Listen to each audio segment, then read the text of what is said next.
Permata TV YouTube Indonesia dengan bangga mempersembahkan sebuah storytelling kekinian abad ini, diangkat dari karya besar Esa Mintarja yang sangat populer di masanya, berlatar belakang kisah tanah Jawa masa lampau dengan judul Kisah Api di Bukit Menoreh.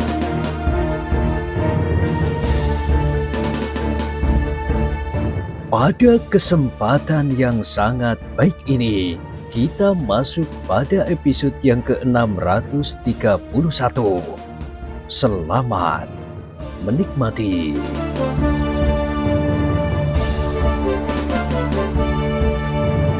Di akhir kisah sebelumnya disebutkan, Ki Gede tidak bertanya lagi.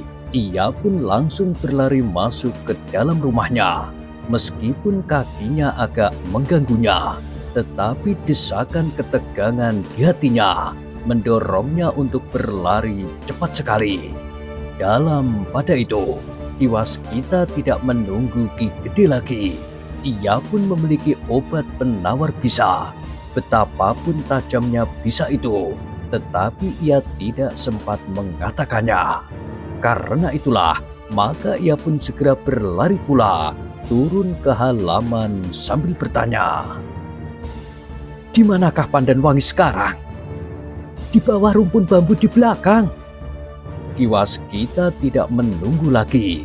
Ia pun segera mendahului berlari ke kebun belakang. Hatinya tergetar ketika ia melihat Pandanwangi berjongkok di samping tubuh yang sudah terbaring diam. Belum lagi Ki Waskita berbuat sesuatu, Ki Gede pun telah dengan tergesa-gesa mendekati gadis itu. "Apa yang terjadi, Pandanwangi?" bertanya ayahnya. "Apakah kau terkena racun?" "Bukan aku, ayah, tetapi orang itu." "Kenapa dengan orang itu?" Ki Waskita memotong dengan serta-merta. "Apakah ia menyerangmu?" "Jika ayah membawa obat itu, obatilah dahulu. Nanti aku akan menceritakan apa yang telah terjadi."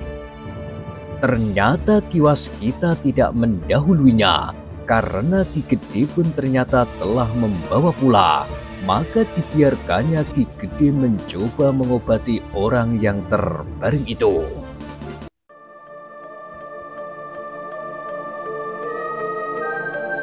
"Pasar," desis Ki Gede.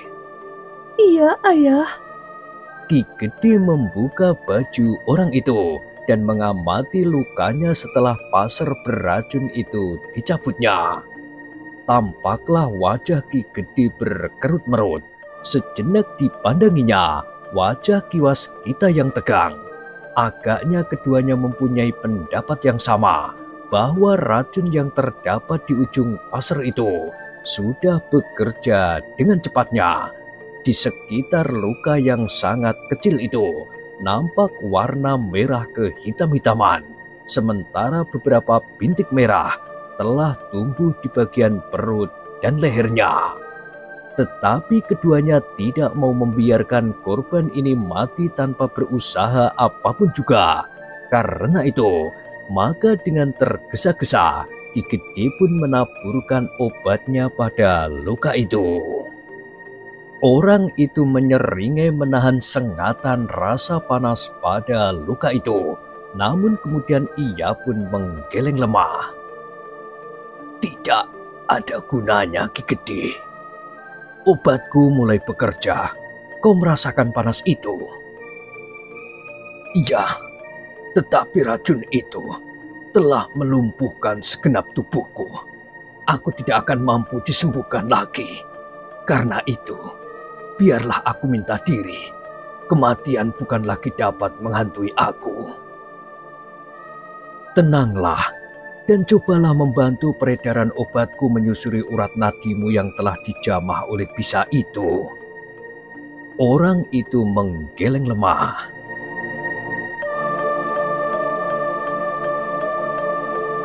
Ki Gede pun menarik nafas pula. Agaknya orang itu sendiri sudah tidak mempunyai minat untuk sembuh. Barangkali akhir yang demikian baginya adalah jauh lebih baik daripada menjadi seorang tawanan. Bukan karena dirinya dikurung dalam ruang yang gelap dan sempit, tetapi justru sikap Kiwaskitalah yang seolah-olah telah menjeratnya, sehingga ia tidak sempat untuk bergerak sama sekali. Apalagi kematian yang menerkamnya pun rasa-rasanya jauh lebih baik daripada harus membunuh diri sendiri.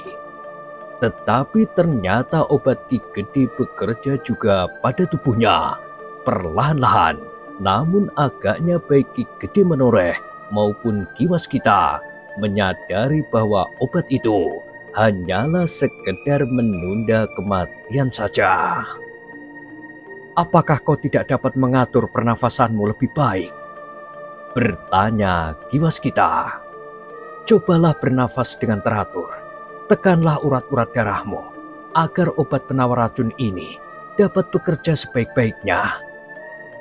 Tetapi orang itu menggeleng. Katanya, "Tidak ada gunanya." Ki Gede Menoreh memandang Ki Waskita sejenak. Rasa-rasanya memang sulit untuk mengobati seseorang yang sudah tidak berkeinginan untuk hidup terus. "Kisanak," berkata Ki Gede, "kau masih mempunyai kesempatan." Orang itu mengerutkan keningnya, lalu katanya dengan suara gemetar tertahan-tahan, "Aku sudah tidak kuat lagi. Aku akan mati. Dan dengarlah Ki Waskita."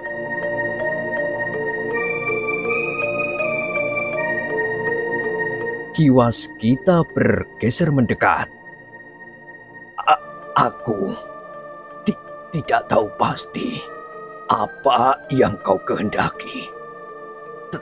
Tetapi aku mengetahui sesuatu yang barangkali penting." "Sebutlah," desis Ki Waskita. "Beberapa orang terpenting akan mengadakan pertemuan di lembah antara Gunung Merapi dan Gunung Merbabu." "Hei, sebutlah, siapakah mereka itu dan apakah tujuannya?" Orang itu mencoba untuk bertahan agar ia tidak kehilangan segenap kekuatannya. Sejenak ia memandang wajah Ki Waskita, tetapi mata itu pun kemudian terpejam. "Apakah kau dapat menyebut sesuatu yang lain?" desis Ki Waskita di telinga orang itu. Orang itu membuka matanya, tetapi kepalanya tergeleng lemah sekali. Nampaknya ada sesuatu yang hendak dikatakannya, tetapi mulutnya yang bergerak-gerak itu sama sekali tidak melontarkan bunyi apapun. "Apakah kau dapat menyebutkan waktunya?" bisik Ki Waskita. Kepala itu tergeleng lagi, lemah sekali. Ketika Ki Waskita akan membisikkan sesuatu lagi di telinga orang itu, maka terdengar sebuah desah yang panjang, desah nafasnya yang penghabisan.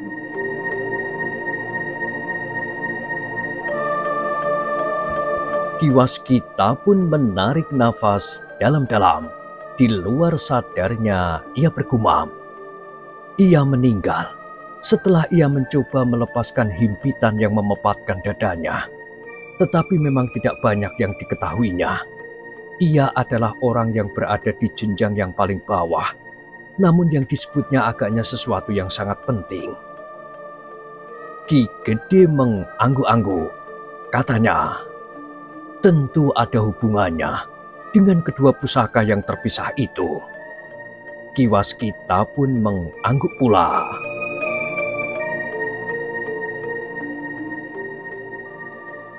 Namun kemudian Ki Gede pun berkata, "Marilah, Aku akan memanggil beberapa orang untuk menyelenggarakan mayat ini.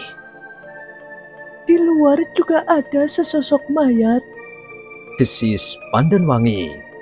Ki Gede mengerutkan keningnya, sementara Pandanwangi menceritakan dengan singkat apa yang telah dilihatnya. Ki Gede menoreh mengangguk-anggukkan kepalanya. Ketika ia berpaling, dilihatnya beberapa orang telah berdiri berkerumun. Beberapa langkah agak jauh karena mereka takut mendekat sebelum mendapat izin dari Ki Gede menoreh. Ki Gede pun kemudian melambaikan tangannya memanggil orang-orang yang termangu-mangu. Katanya dengan samar-samar setelah orang-orang itu mendekat. Selenggarakan mayat ini baik-baik. Demikian juga mayat di luar dinding itu. Mereka ternyata telah membawa dendam di dalam hati masing-masing. Ketika mereka bertemu di sini, maka pertengkaran tidak dapat dihindarkan lagi.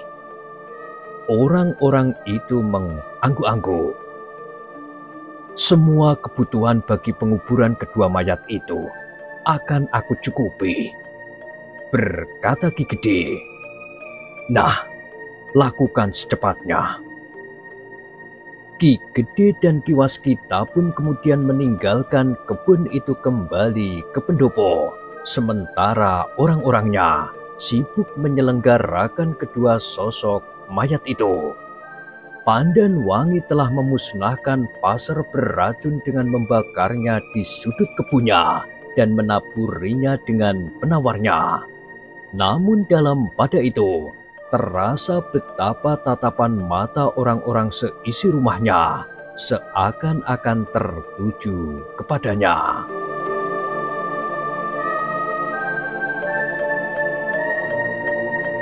Bahkan seolah-olah Pandanwangi mendengar seseorang berbisik di telinganya.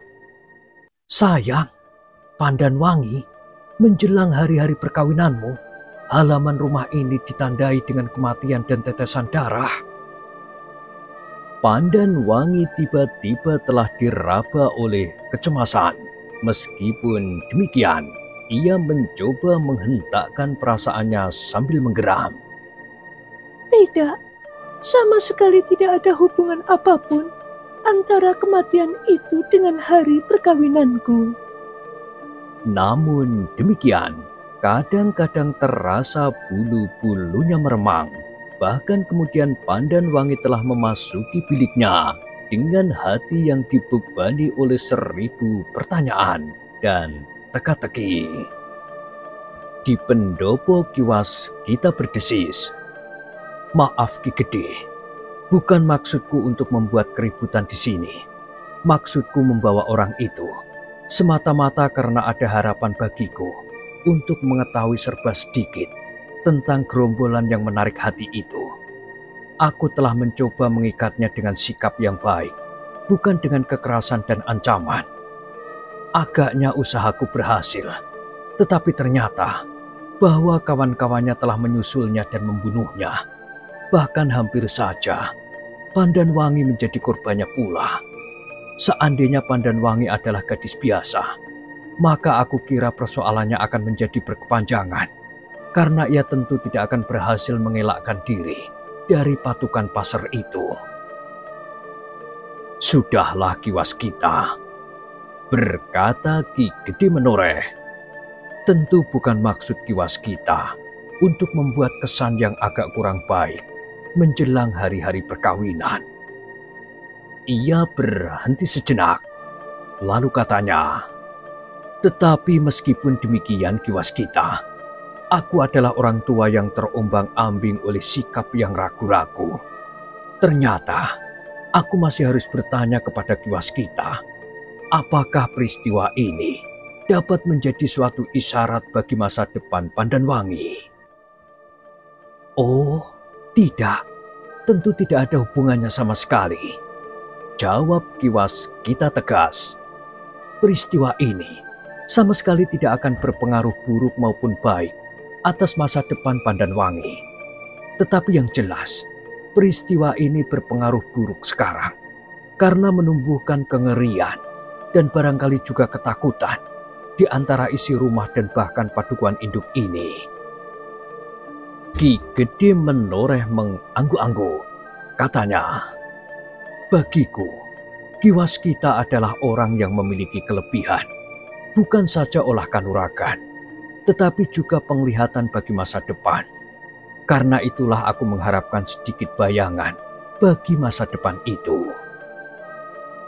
Ki Waskita menarik nafas dalam-dalam jika ia melihat sesuatu yang buram pada hubungan yang sudah akan terikat oleh suatu perkawinan antara Pandanwangi dan Suwandaru. Bukanlah karena peristiwa yang baru saja terjadi, tetapi sejak beberapa saat yang lewat, ia sudah dipengaruhi oleh kecemasan itu. Namun ketika Ki Gede menoreh bertanya kepadanya, maka ia tidak mempunyai keberanian untuk mengatakannya. "Aku telah membohongi diriku sendiri dan menanam harapan yang salah," berkata Ki Waskita.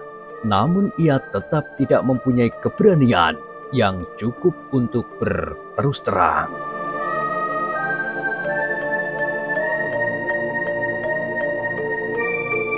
"Ki Gede," berkata Ki Waskita, "tentu segala sesuatu mengalami pasang dan surut.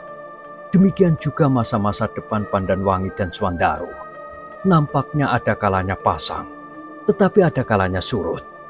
Karena itu, hendaknya Ki Gede melengkapi bekal Pandanwangi dengan mempersiapkan dirinya, bahwa kadang-kadang ia akan diselubungi oleh kabut yang suram, tetapi juga kadang-kadang oleh cerahnya sinar bulan.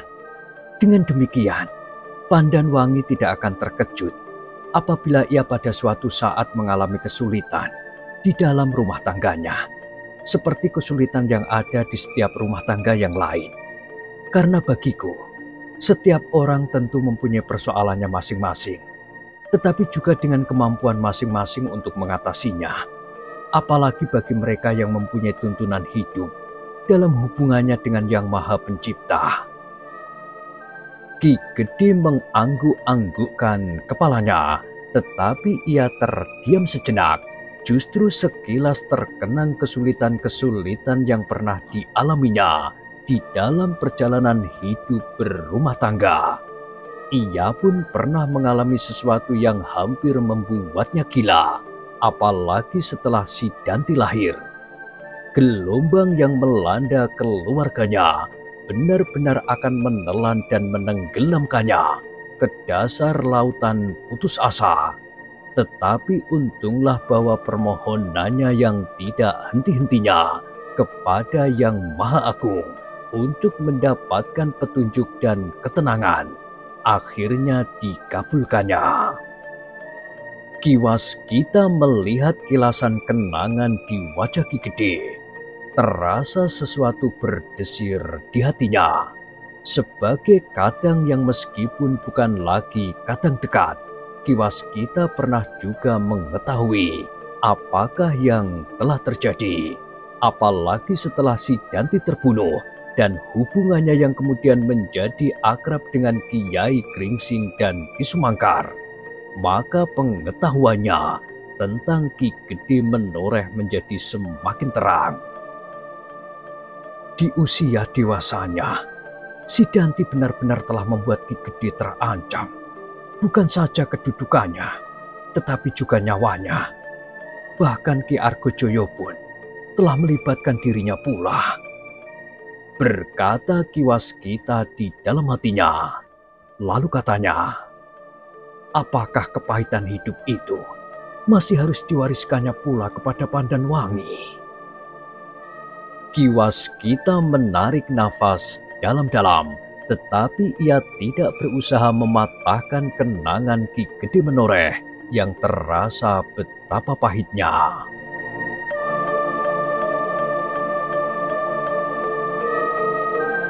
Untuk beberapa saat lamanya, Ki Gede benar-benar tenggelam dalam kenangan yang suram tentang dirinya sendiri, istrinya, dan laki-laki yang pernah hadir di dalam hati istrinya dan meninggalkan bekas yang kemudian justru merupakan api yang telah membakar Bukit Menoreh. Namun akhirnya Ki Gede pun menyadari keadaannya. Ia tidak duduk seorang diri, sehingga seperti orang terbangun dari mimpi yang buruk. Ia tergagap sambil berkata, "Oh, maaf Ki Waskita, agaknya aku telah hanyut di dalam arus kenangan yang keruh di masa lampau." Ki Waskita mengangguk. Katanya, "Aku mengerti Ki Gede, dan sudah barang tentu yang telah lampau pada Ki Gede itu tidak akan kembali pada anak keturunan Ki Gede. Apalagi anak-anak muda masa kini, hatinya lebih terbuka. Mereka akan berkata terus terang tentang diri mereka, juga dalam hubungan dengan rencana berkeluarga mereka." Ki Gede mengangguk-angguk. Katanya, "Mudah-mudahan tidak ada kesulitan seperti yang pernah terjadi padaku, meskipun dalam bentuk yang lain sama sekali. Aku ingin anakku menemukan kebahagiaan di hari-hari mendatang." Ia berhenti sejenak, lalu katanya, "Tetapi aku percaya Ki Waskita, bahwa yang terjadi memang tidak ada hubungan apapun dengan masa depan anakku yang menjelang hari perkawinannya beberapa hari mendatang." Ki Waskita menarik nafas dalam-dalam. Ternyata di sela-sela nada kata-kata Ki Gede terselip juga kekhawatiran itu, meskipun ditekannya dalam-dalam.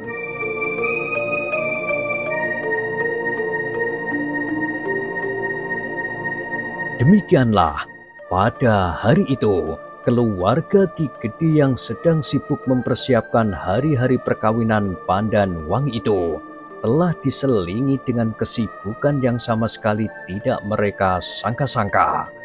Wajah-wajah yang sehari-hari nampak gembira, meskipun mereka kelelahan, kini nampak menjadi tegang dan penuh dengan keraguan-raguan.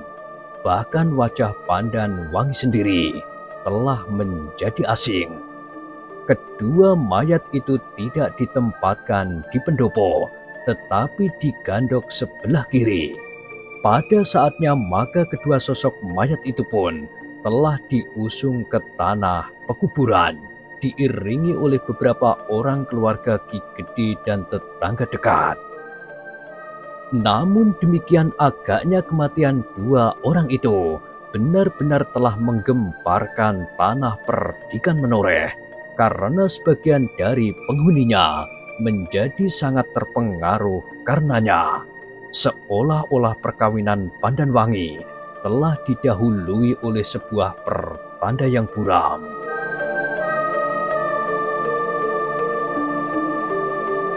Lebih dari itu, maka kematian itu adalah suatu pertanda bahwa keamanan di tanah Perdikan Menoreh masih belum dapat dianggap jernih sepenuhnya. Masih ada debu yang kadang-kadang mengepul, mengotori udara seperti yang baru saja terjadi itu. Namun agaknya Ki Gede pun telah bertindak dengan tangkas.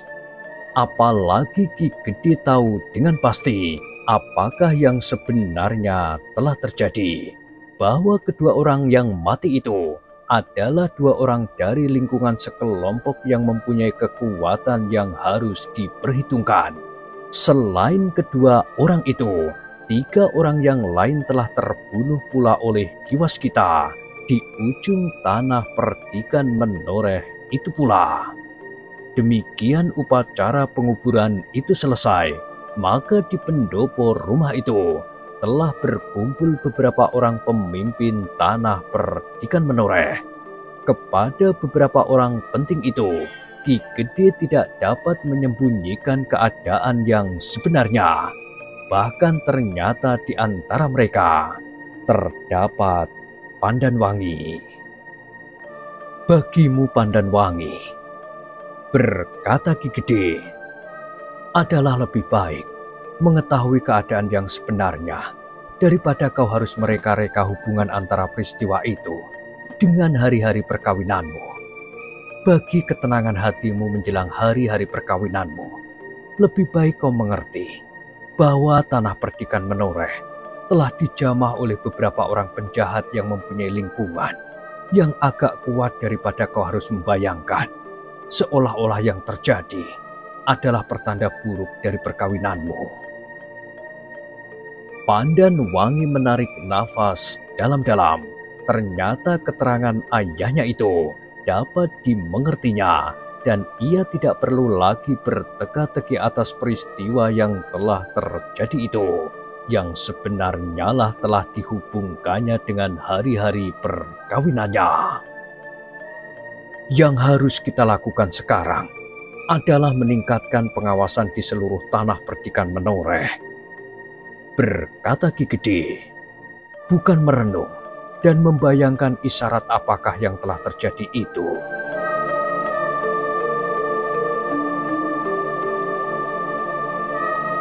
Yang mendengar keterangan Ki Gede itu mengangguk-angguk, juga Pandan Wangi mengangguk-angguk. Namun justru kiwas kita melihat bahwa tatapan mata Ki Gede Menoreh sendiri tidak meyakinkan kata-katanya, bahwa keraguan-raguan serupa itu ternyata masih juga membayang di dalam hatinya. Namun bagaimanapun juga, keterangannya itu telah memberikan ketenangan bagi Pandan Wangi. Bagi gadis itu, maka yang nampak betapapun berbahayanya tidak terlampau mempengaruhi unsur kejiwaannya. Ia masih juga tetap menggantungkan pedang di biliknya, meskipun biliknya sudah mulai diwangikan dengan berbagai macam bunga menjelang hari perkawinannya. Apalagi Pandan Wangi masih tetap percaya kepada kemampuan para pengawal yang cukup berpengalaman. Apalagi selain ayah, di sini ada kiwas kita, desis Pandan Wangi di dalam hatinya terhadap pengantin laki-laki yang akan datang beberapa hari mendatang. Pandan Wangi pun tidak cemas sama sekali. Selain Swandaru sendiri yang tentu juga menyandang pedang, maka di dalam iring-iringan itu tentu ada Kiai Gringsing, Ki Sumangkar, dan sudah tentu Agung Sedayu dan beberapa orang pengawal. Tiba-tiba saja Pandan Wangi menarik nafas dalam-dalam. Ternyata bahwa kekeruhan yang terjadi di Mataram itu telah melanda tanah perdikan Menoreh justru di saat menjelang hari perkawinannya. Ki Gede pun kemudian mulai membicarakan kesiagaan yang lebih mantap di atas tanah perdikan Menoreh. Diperlihatkannya kepada para pemimpin pengawal untuk mengatur pengawasan yang terus-menerus, terutama di padukuhan yang telah menjadi ajang perkelahian dan yang telah menumbangkan beberapa orang korban itu, berkata Ki Gede. Mereka mengharap bahwa anak-anak padukuhan mereka yang bertugas sebagai pengawal dapat bertugas di kampung halaman, sambung kiwas kita. Ki Gede mengangguk-angguk. Memang ada beberapa orang anak muda dari padukuhan itu yang termasuk dalam kesatuan pengawal tanah perdikan Menoreh yang dapat dipercaya untuk mengawal padukuhan mereka sendiri. Karena itulah, maka Ki Gede pun kemudian menjawab, baiklah, kita akan menempatkan pengawal khusus pada padukuhan itu, terutama anak-anak dari padukuhan itu sendiri.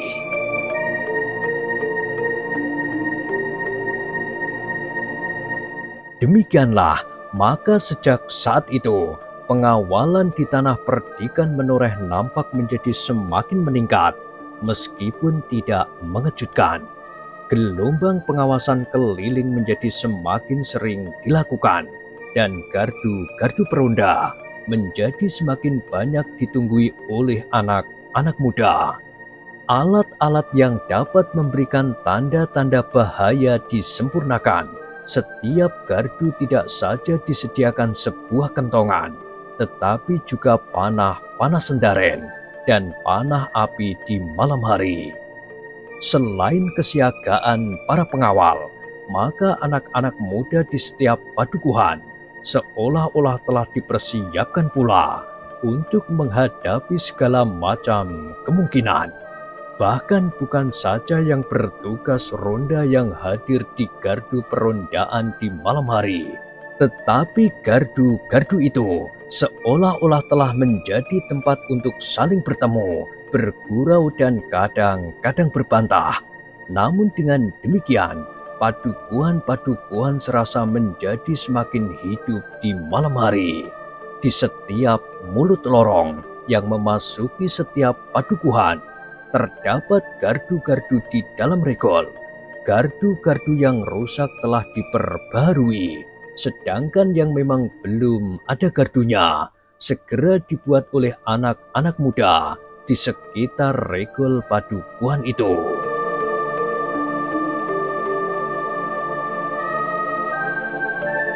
Para pengawal yang meronda di malam hari tidak lagi merasa kesepian. Jika semula mereka menemui gardu-gardu yang sepi karena 3 atau 4 perondanya sedang nganglang atau bahkan tertidur, maka kini mereka mendapatkan setiap gardu hampir penuh dengan anak-anak muda. Tidak hanya 4 atau 5, tetapi kadang-kadang 10 dan bahkan lebih. Sebagian dari mereka tidak pulang semalam suntuk dan tidur berdesakan di dalam gardu. Sedangkan mereka yang bertugas ronda tidak mendapat tempat lagi di gardu mereka, sehingga mereka terpaksa duduk bersandar regol sambil memegangi senjata masing-masing. Tetapi para peronda itu sama sekali tidak mengeluh. Mereka membiarkan saja gardu-gardu itu dipenuhi oleh anak-anak muda yang tidur silang melintang. Meskipun mereka tertidur, tetapi jika ada persoalan yang tiba-tiba harus diselesaikan, maka mereka merupakan kawan yang tentu akan dapat meringankan segala macam tugas di malam hari. Dalam pada itu, Ki Arkopati dan Ki Waskita pun tidak hanya tinggal diam di padukuhan induk. Sekali-sekali mereka pun ingin melihat langsung kesiagaan rakyat Tanah Perdikan Menoreh menanggapi peristiwa yang telah mengejutkan mereka. Justru pada saat Pandanwangi, satu-satunya anak Ki Arkopati, menjelang hari perkawinannya.